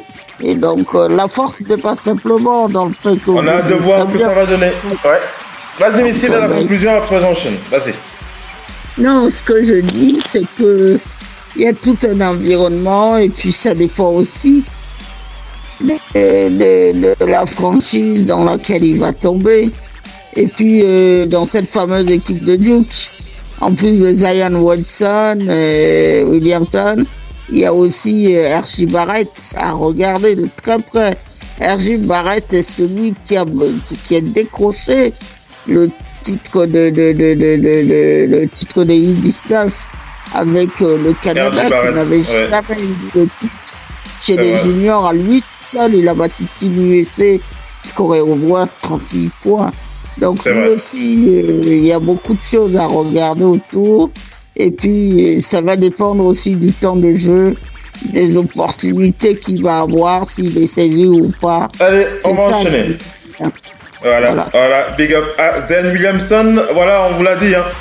Donc voilà, on est tous dans l'attente de voir de ce que pourra proposer ce joueur Zion Williamson. Malgré la très très grosse hype qu'il y a derrière le joueur, on a tous envie de voir réussir d'ailleurs. Mais on attend de voir ce qu'il pourra proposer sur les parquets. On rappelle, on sera présent pour la draft pour voir à quelle position il sera là, ou à quelle position il sera, ou est-ce qu'il sera drafté à la première, à la deuxième, ou alors à la troisième position de cette draft NBA 2019. On enchaîne avec les news, restez bien connectés.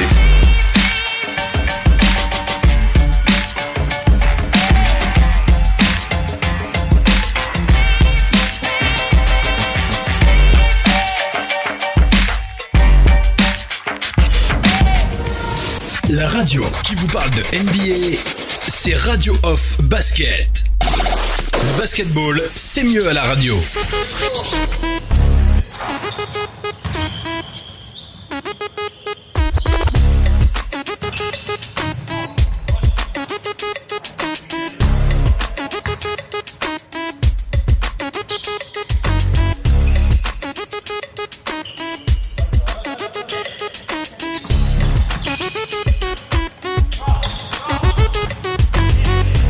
Allez, on enchaîne avec la suite de ce talk show. Nous sommes dans les news. Les news.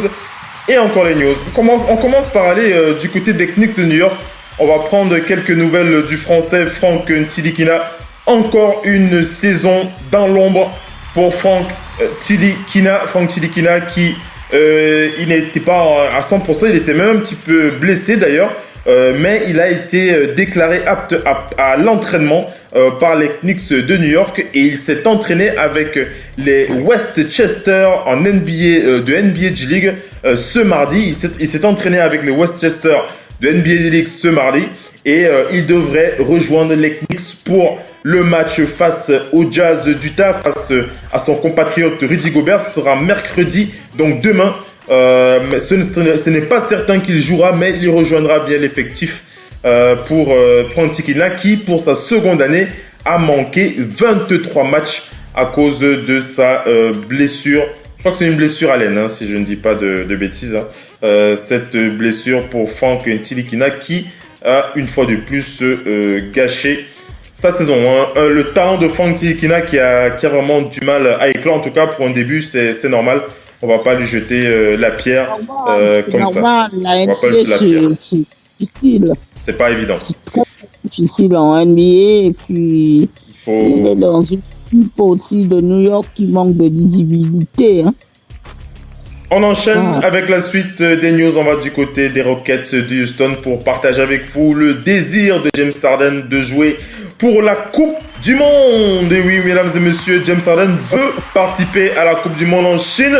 La Coupe du Monde FIBA en Chine. Il a dit, bien entendu, que j'ai envie de jouer cette Coupe du Monde. C'est une occasion unique de représenter son pays, d'aller jouer au basket. Et c'est quelque chose que j'aime faire si j'ai l'opportunité d'être sélectionné. Dimitri, si j'ai l'opportunité d'y être sélectionné, j'y serai. Tout le monde n'a pas cette opportunité et en tant que joueur de basket, c'est l'un de mes objectifs. Dimitri, tu dis qu'il va nous faire beaucoup de marché là-bas. Je crois qu'on va lui siffler ça quand même. Si, quand même. Si, ils vont lui siffler. Il a déjà joué au niveau international. C'est pas nouveau. Il a déjà joué. Les marchés de James Harden qui donnent des mots de tête à Dimitri parfois. ouais, tout le temps. Je comprends pas comment il fait. Je comprends pas comment le mec fait pour s'en sortir. Je sais comment les amis font pour ne pas le siffler. Bon, en même temps, je comprends, c'est pour garantir le spectacle. Bon, il faut dire, Dimitri, que la NBA a une belle histoire d'amour avec les marchés et ce depuis longtemps. Ça, je te le dis. Oui. Pour avoir vu Michael Jordan lui-même, pour avoir vu il y a des gestes de Michael Jordan qui ont même été reproduits par des joueurs professionnels tellement parce que c'est MJ et pourtant c'est des marchés, des gros marchés qu'ils faisaient parfois. C'est vrai en même temps. Bon, la NBA a une grosse histoire d'amour avec les marchés. Je pense aussi que pour la NBA, ça dépend aussi à partir du moment où un joueur a une aura particulière, comme celle de James Harden, des joueurs comme James Harden, des joueurs comme Kobe, des joueurs comme LeBron James. C'est des joueurs à qui on pardonne tout, Dimitri. C'est pour le show d'abord. Justement, on le pardonne ça, mais quand si j'ai vu Curry essayer de reproduire les mêmes gestes que James Harden, on lui a sifflé, on lui a accordé les marchés, on lui a sifflé le marché carrément. Ouais, parce que c'est pas pour lui qu'on destine ce genre d'action. Ouais, c'est pas pour lui. Donc, alors, on enchaîne avec la suite des news. On va faire réagir Missy sur le sentiment, l'émotion qu'a reçu Isaiah Thomas lors du match face aux Nuggets de Denver. Isaiah Thomas qui a partagé avec les médias on va pas dire son envie, mais l'évocation de cette possibilité pour lui de retourner à Boston.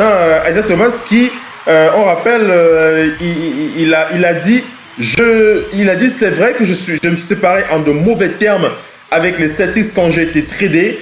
C'est vrai que nous n'avions pas à ce moment les mêmes centres d'intérêt, mais il ne faut jamais dire jamais. Personne ne sait ce qui peut arriver. Je peux bien entendu revenir aux Celtics de Boston. Il paraît qu'il a eu des contacts avec Danny Ainge la saison dernière. Il a eu des contacts avec Danny Ainge et il a précisé que si une opportunité se présente, il reviendrait sans hésiter aux Celtics de Boston. Missy, comment tu as envie de réagir ? Oui, les Celtics sont une franchise mythique. Et puis, c'est à Boston qu'il a obtenu ses meilleurs résultats. Et le système de jeu s'y prêtait très très bien. Et puis, il y a cette blessure où il se blesse, contrairement à ce qu'on a pensé. C'était pas au play-off. La blessure, elle a eu lieu dans ce match face à Minnesota, dans les derniers matchs de fin de saison. Et puis au final, il se blesse, blessure à la hanche. On sait son trade à Cleveland, il a très mal perçu, très mal digéré. Le fait son arrivée aux Nuggets où il joue pas trop, là, il a été sorti de la rotation. Mais quand même, pour lui rendre hommage, Mike Malone l'a quand même mis sur la feuille de match. Et puis les Celtics lui doivent bien cet hommage. Ils doivent cet hommage. Ils sont un petit peu. Il a marqué de son empreinte aussi une période avec les Celtics. Oui, il a marqué de son empreinte, mais ils sont aussi un peu responsables de l'aggravation quand même de sa blessure. Parce qu'ils ont continué à le laisser sur le terrain au lieu de continuer à jouer avec une blessure. Et il n'a pas pu réellement se soigner. Et moi-même, à l'époque, j'avais dit que cette blessure, elle est tout sauf anodine. Ouais. Vraiment sauf anodine. Lui, il joue encore un petit peu, mais il a échappé à ce que subit actuellement un joueur de tennis qui s'appelle Andy Murray. Andy Murray, lui aussi, il a été victime d'une blessure à la hanche. Andy Murray, il en est déjà à sa deuxième opération. Il utilise une machine là pour essayer de voir s'il peut rejouer. Donc, c'est pas anodin tout ce qui s'est passé pour lui. La mort de sa sœur, l'émotion devant tout un stade de Boston. Il apprend la mort de sa sœur, il peut pas vraiment se recueillir, il doit jouer, il doit gérer ses larmes devant un stade de 17 000 personnes et devant toute la télé, les télés du monde entier, c'est quand même compliqué. C'était compliqué, donc, oui. Voilà. Oui. Chapeau à Asia Thomas. On enchaîne avec les news. On va faire réagir le Doc ONP. Le Doc, le Doc ONP, on partage avec toi l'un des derniers messages du King. Le King qui va aller en vacances. Ça, pour moi, c'est tout simplement quelque chose que j'ai du mal à digérer. Moi, je vous l'ai dit, je l'ai dit plusieurs fois, mais à chaque fois, c'est le même sentiment. Je partage donc LeBron James qui a déclaré lors du dernier match des Lakers. On lui a posé la question à LeBron James, quel est le message qu'il adressait aux agents libres pour les vacances, LeBron James. Quel message il adresse aux agents libres? Dimitri, tu m'entends? Dimitri, il est là, il m'écoute. J'entends très bien. LeBron James qui a déclaré, je ne sais pas quel message il faut adresser aux agents libres. Il a dit, écoutez, à la fin de la journée, les Lakers veulent gagner et ils veulent gagner gros. Et l'un des aspects de cette franchise historique, c'est qu'elle s'adresse aux joueurs et c'est tout. Tout le reste est secondaire. Donc je vais demander à mes coéquipiers d'aller se reposer, de se soigner et d'être prêts pour la saison prochaine. Quant aux agents libres, il a dit, je sais qu'il y a d'excellents agents libres. Je ne nommerai aucun nom car chaque fois que je prononce un nom ou que je dis quelque chose par rapport à la free agency, il y a toujours quelque chose à dire à mon sujet. Donc nous avons des problèmes beaucoup plus importants. Nous avons l'occasion de nous améliorer. Et si nous avons l'occasion de nous améliorer avec un agent libre, ce sera toujours quelque chose d'excellent. Et voilà la déclaration du King pour son bye-bye King James qui va aller en vacances prochainement. Et donc ONP, comment tu réagis aux déclarations du King? Ah là là, quand je repense à cette fin de saison, le Doc ONP, je suis dépité, déprimé. La blessure du King, l'une des plus longues blessures de sa carrière, le mode playoff activé, puis le dégonflage de ce mode playoff avec autant de fracasseries que ça a été aussi fracassant que la saison dernière avec les Lakers. Puis on rappelle que les Lakers ont le même bilan que la saison dernière. Pour l'instant, ils ont le même bilan que celui de la saison dernière avec un quadruple MVP. Il faut quand même le rappeler. Et c'est difficile à avaler pour moi. Je suis fan de LeBron James. Je suis un fan du joueur. Et voilà, c'est difficile à avaler pour moi. Je vais faire réagir le Doc et on va faire réagir Dimitri et Missy. Le Doc ONP. Oui, non, mais c'est à l'image de la saison, au niveau de la communication, je l'ai dit ici, c'est mal géré. Ouais. C'est très mal géré. Moi, on m'a dit que c'est les jeunes qui ont lâché. J'ai dit c'est toute l'équipe qui a lâché. Donc, LeBron lui-même, ils ont lâché mentalement. Comme ça s'est pas passé comme prévu, tout le monde a lâché lui aussi dedans. C'est pour ça que je le mets dans le tas avec les autres. Voire lui, il a plus de responsabilités encore. Comme Walt Frazier disait sur l'image de l'autre jour, Walt Frazier, la légende de New York, disait l'image de l'autre jour, ça se voit que il se comporte plus comme un coéquipier. C'est-à-dire que quand tu es le leader, il faut déjà à la base être coéquipier. Et être coéquipier, c'est être proche de ses autres coéquipiers. Voilà, quand tu es un coéquipier, tu es proche des autres. Donc, ça se voyait.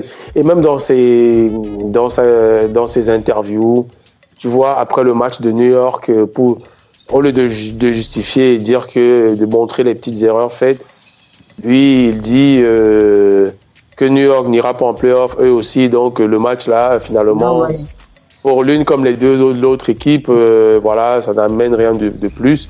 Ouais. C'est pas une façon de répondre à une analyse d'après-match, ça. Ouais. C'est pas une façon de répondre à une analyse d'après-match. Désintéressé. C'est tout ça qui fait que il a juste la chance, pour l'instant, après on sait pas ce qui se trame derrière. Il a juste la chance que ce soit Magic Johnson, un président des opérations jeunes, et Pelinka qui soit un petit peu un genre de larbin qu'on a mis là. C'est d'ailleurs pour ça qu'à Miami, ça pouvait pas se passer parce que Pat Riley aux commandes, Pat Riley est au-dessus des autres. Il y a aucun joueur, vu les joueurs qu'il a dirigés, il n'y a aucun joueur qui lui fait peur. Et malheureusement, quand t'as pas au-dessus de ce genre de mec quelqu'un qui a la poigne et qui puisse gérer ça, tu comprends pourquoi un Phil Jackson qui était à New York avant, même s'il n'était pas très aguerri du business, mais Phil Jackson au-dessus de ce genre de star, ça passerait pas. Ça, déjà à distance, ça ne passait pas entre eux. Donc c'est compliqué. Magic Johnson, moi j'ai vu des articles qui disent qui en veut la Magic Johnson parce que il n'a rien envié à LeBron James dans la légende du basket. Donc il devrait pas se mettre au service du joueur, mais au service de l'équipe. J'ai vu des articles qui en parlent de ça, que comment Magic, ta franchise, pour certains, tu es le meilleur joueur de l'histoire de cette franchise, c'est ta franchise. Et tu es dans l'histoire du basket, dans le top 3, top 4, Magic Johnson. Donc, tu n'as pas à te mettre au service d'un joueur.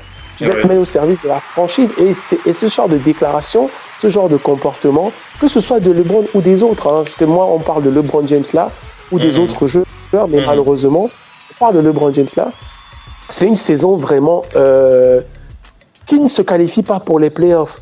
C'était possible dans cette conférence Ouest, mais tel que ça s'est passé, la façon dont ça s'est passé, c'est une saison extrêmement grave pour l'institution Lakers parce qu'ils ont peut-être gâté 4 ans de leur construction qui avait commencé depuis l'époque où les Clarkson ont joué avec la période de Kobe Bryant qui finissait, des Kuzma et tout.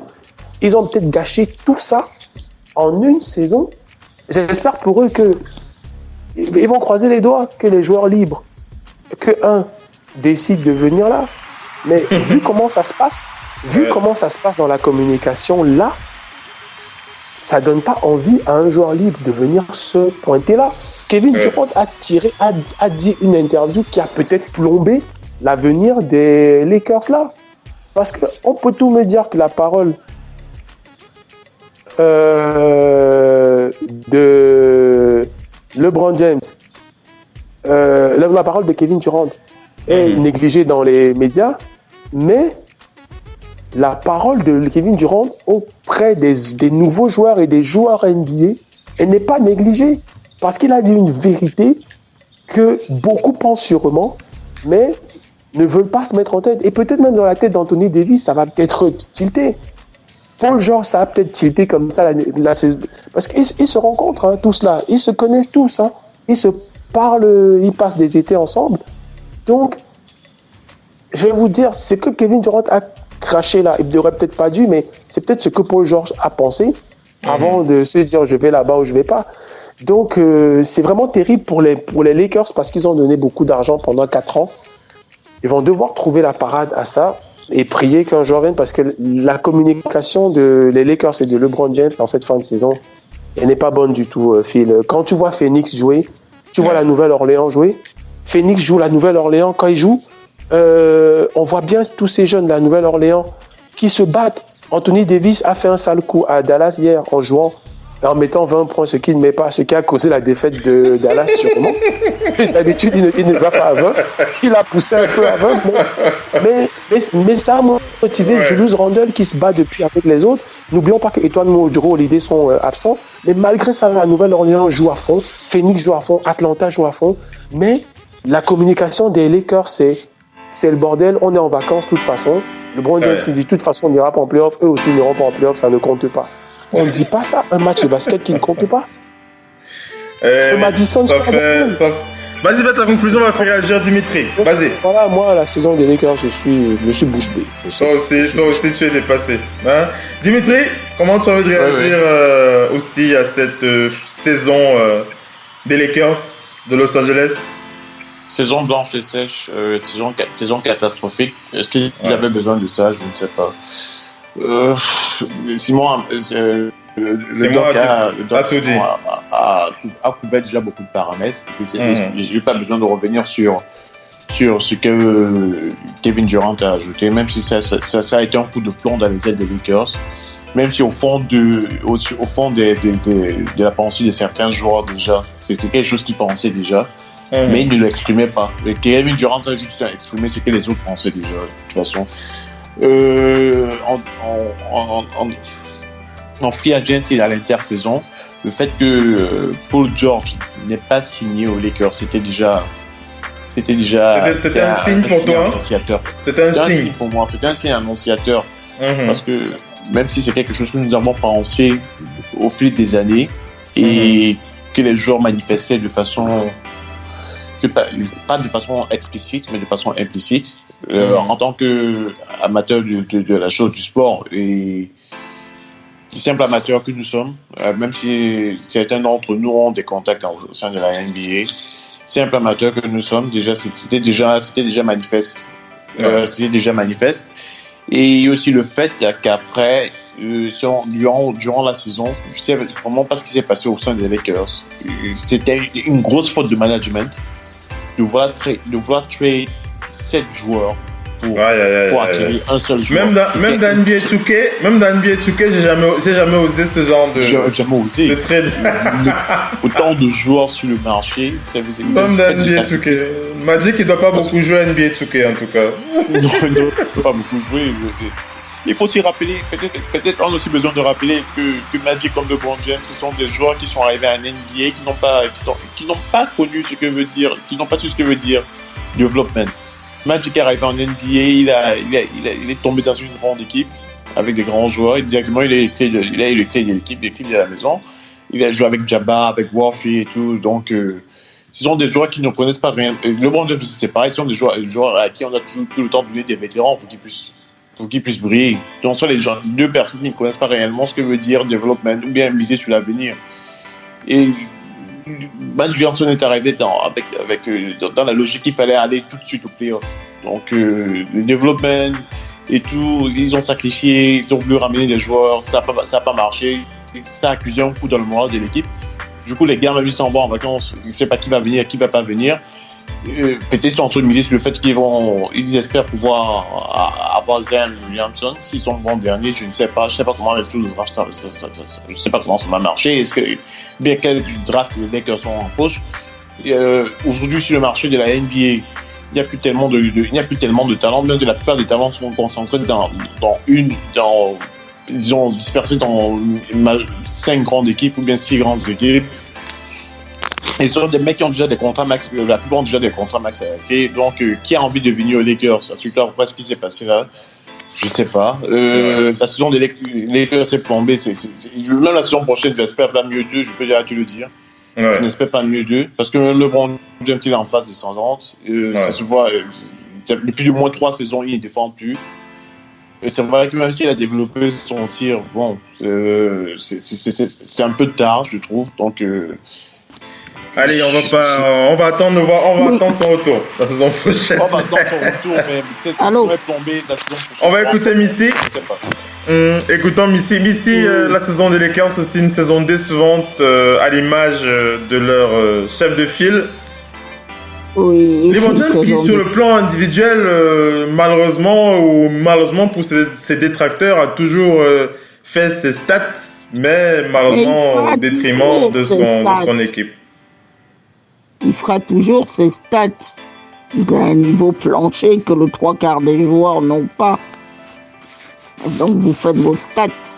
Mais maintenant, quel est votre impact sur un match où vous faites un triple-double quand votre équipe perd?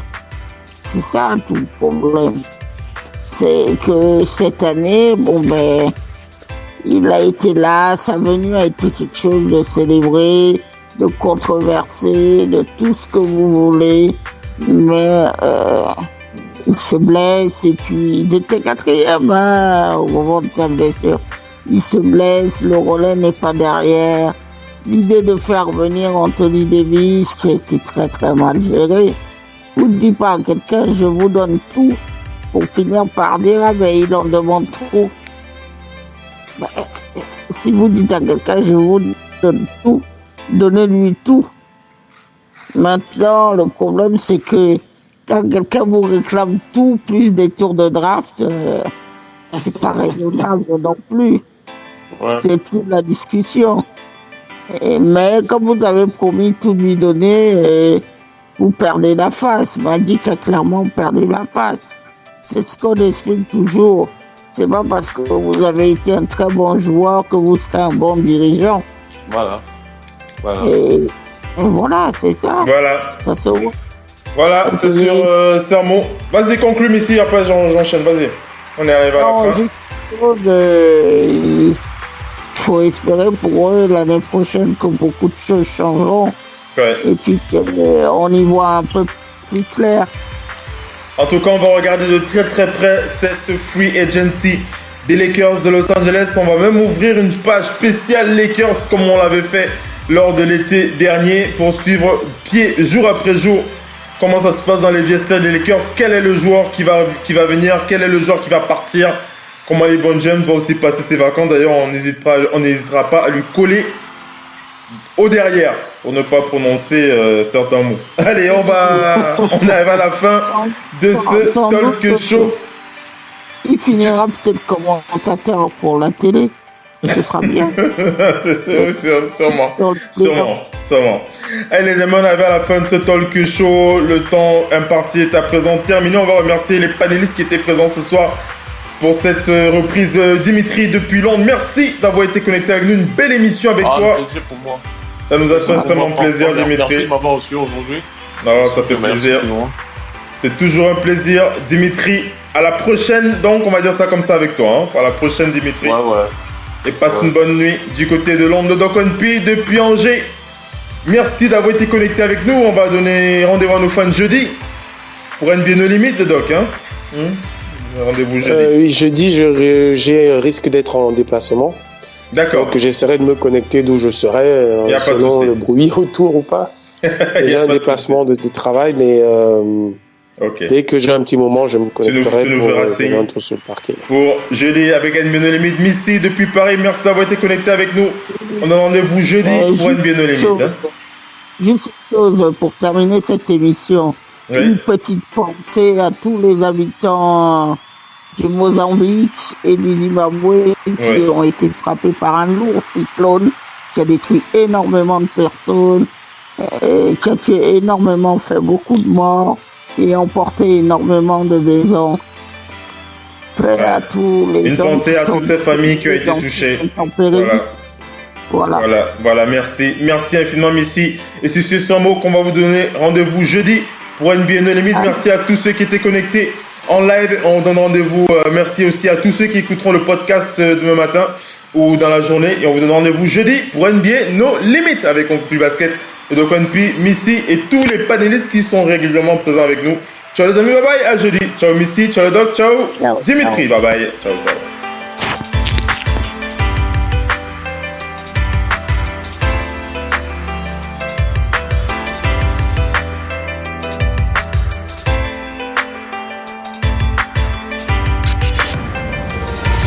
La radio qui vous parle de NBA, c'est Radio Off Basket. Le basketball, c'est mieux à la radio.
radio qui vous parle de NBA, c'est Radio Off Basket. Le basketball, c'est mieux à la radio.